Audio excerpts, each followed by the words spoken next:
À travers les communes de Martinique, je me lance dans un voyage photographique pour affiner mon regard et exploiter mon matériel au maximum.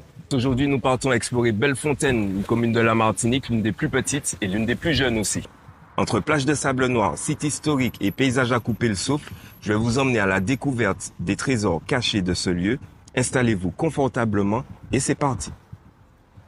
Bellefontaine est une commune qui attire le regard.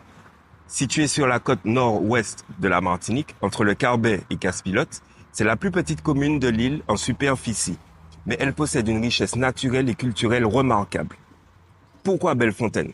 À cause des nombreuses sources d'eau douce qui ont marqué son paysage lors de la colonisation en 1935. Historiquement, Bellefontaine a été façonnée par la pêche et l'agriculture, qui restent aujourd'hui des piliers de son économie. La commune a également été influencée par la période coloniale et l'abolition de l'esclavage en 1848, qui ont profondément transformé la société martiniquaise. Son patrimoine est marqué par ses évolutions et l'on retrouve encore des traces de cette histoire dans son architecture et ses traditions. L'ambiance de Bellefontaine est authentique et paisible. La vie est rythmée par le quotidien des pêcheurs et le doux murmure des vagues. Entourée de montagnes luxuriantes et bordée par la mer des Caraïbes, elle offre un cadre idéal pour les amateurs de nature et de pêche. Fontbouchet est une plage sauvage de sable gris et de galets, idéale pour une expérience naturelle et préservée.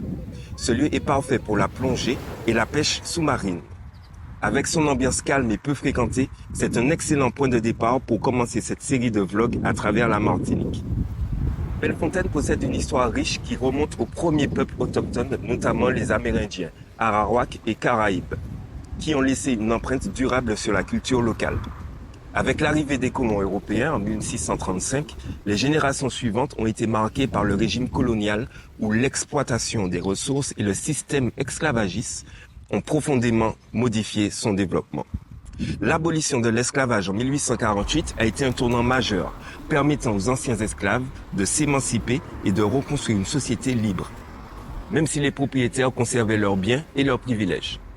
Parmi les vestiges historiques, on retrouve des éléments liés à l'époque coloniale, notamment des anciennes habitations et des sites qui témoignent de l'évolution de la commune, comme l'église Saint-Pierre-aux-Liens. Elle possède un clocher séparé du corps principal de l'édifice, ce qui est assez unique en fait. Ce clocher comprend 4 cloches superposées, une caractéristique inspirée des clochers mexicains. Cette disposition particulière pourrait avoir été choisie pour des raisons esthétiques ou acoustiques, permettant une meilleure diffusion du son. Concernant son style architectural, l'église présente une voûte en forme de carène de vaisseau renversé. Ce choix rappelle les anciennes chapelles du XVIe siècle construites par les charpentiers de marine, ce qui donne à l'édifice une atmosphère chaleureuse et authentique. Son plan est allongé et un parvis précédé de 9 marches surplombées par une statue de Saint-Pierre. C'est une église qui mêle tradition et originalité.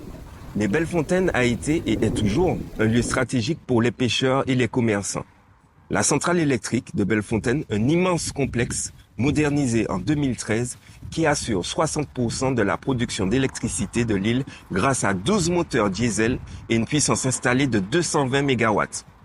Elle est conçue pour réduire son impact environnemental avec des combustibles à basse teneur en soufre, un système avancé de nettoyage des fumées et des économies d'eau de source grâce au dessalement d'eau de mer. Ça veut dire que cette installation respecte des normes très strictes et contribue à la préservation de la biodiversité locale, notamment les arbres comme le grand Kosomaya, qui est un arbre rare menacé en Martinique.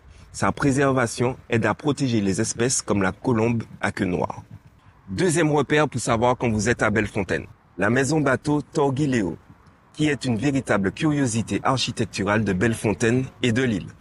Construite en 1948 par un ingénieur des arts et des métiers, elle arbore une forme de bateau avec sa proue pointée vers l'océan. Son nom est une combinaison des prénoms des membres de la famille du constructeur. Victor le père, Virginie la mère et Léo le fils. En 1974, elle a été transformée en restaurant, attirant des visiteurs par son originalité. Cependant, après changement de propriétaire, le restaurant a fermé et n'a jamais réouvert. Aujourd'hui, la maison reste une propriété privée et ce n'est pas accessible au public. Pour terminer cette visite de Bellefontaine, rien de mieux que son point de vue. Il offre une vue imprenable sur la mer des Caraïbes et les montagnes environnantes.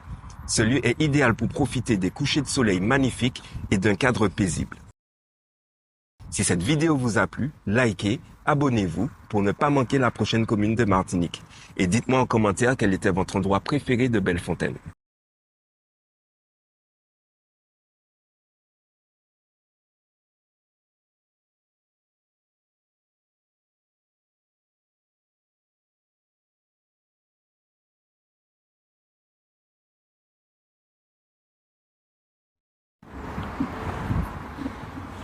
Je fais un petit test, voir à quoi ça ressemble.